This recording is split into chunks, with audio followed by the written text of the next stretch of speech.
Hi guys, in today's video I'm going to show you how you can deactivate your Facebook account. Very easy guys, very simple. The first thing you want to do, you want to launch the Facebook app and click on the lower right corner so you can launch your menu. When you're at your menu settings, click on the upper right corner and hit the gear icon. Over here I want you to go ahead and click on Meta Account Center.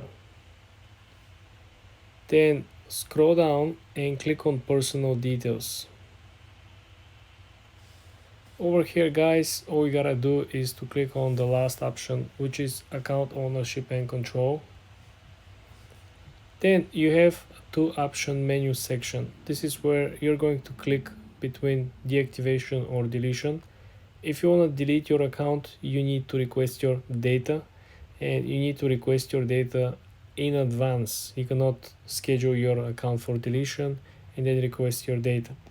If you simply deactivate your account will not be available publicly, will not appear.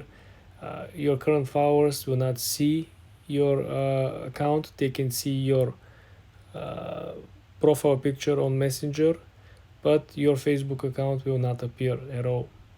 This is very important until you go back and reactivate your Facebook account. For more videos like this guys, subscribe and come back for more.